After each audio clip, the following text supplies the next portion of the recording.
Masi koigi yam nuai ta ba hai tare Paomi na solakpa se aduki matik nuai te micham praja su yam soi bani hujik se yam na hujik sana sabi thamna popi top jaga da hujik attack se mathang chathar ingarang na handagi aduda akoi Paomi ama su hujik sniper na palaga koi kabi yamna thongna le ba impact tv gi reporter ni aidi adum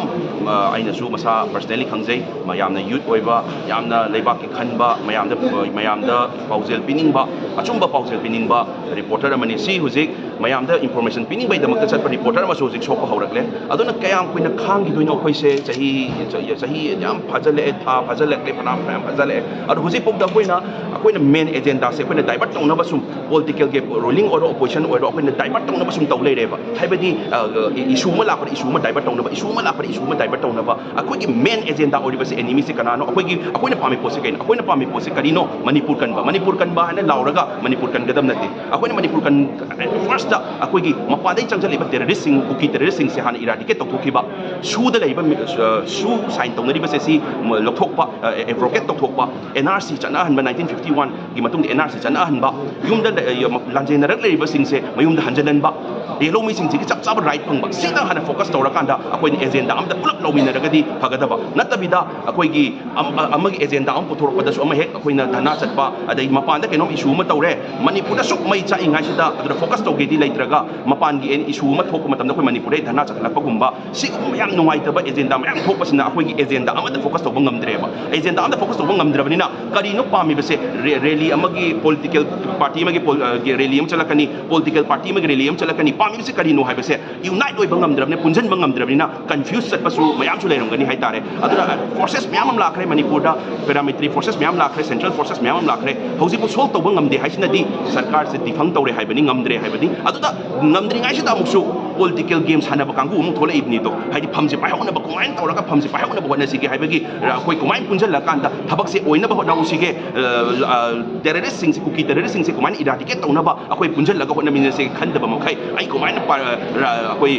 chance la horaga akoi power pai hona ba kumain tahu sige khan ba group am chu thole ibni to aduna sing mo mayam se koi tok thoga amaka agenda am da focus tawraga how to eradicate how to neutralize koi gi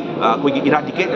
kuki terrorist sing se kumain muthat na ba am taw sige makoi na germs mayam changa iba germs mayam se kumain germs mayam se antibiotic thara kanda kumain bacteria se muthat na ba taw sige hai ba se sida first focus to honinge hai janinge everything and let's focus and let's unite and focus. We have to unite and focus to eradicate all the enemies. That is, enemies means this is not only threat to Manipur, this is threat all over India. It can spread to other states also. So many times I was saying in the media also, in other states also. So like, please focus, let's focus to eradicate this cookie terrorist entirely from Manipur as well as from India. There are many months, and it is for the last many months we were shouting, people were shouting that to solve this issue and to maintain the peace, but till now it is not happening. So it's very pathetic and it's very disheartened. So we were like shouting across the states, in every state, like in Delhi, in Jantar Mantar, in Haryana, everywhere, because this is not only the ethnic classes, this is the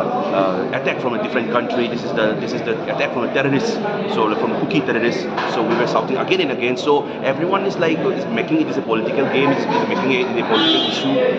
So like we have to focus in only one agenda, how to drive out, how to neutralize these cookie terrorists. Only this is the main agenda. Other than that, like someone is playing political game, other is playing political game, and one is want to maintain a cheer for the post. So this is very pathetic to see all this kind of, and in this pathetic situation, it's very disheartening to see this kind of rudeness from the government as well as from the opposition, those who are in power, those who are not in power, because everyone is thinking only for the political game. So the entire people of Manipur, or entire people of India, have to focus on only one thing, that we have to neutralize, we have to eradicate this cookie terrorists entire from the Manipur and from India, as you say.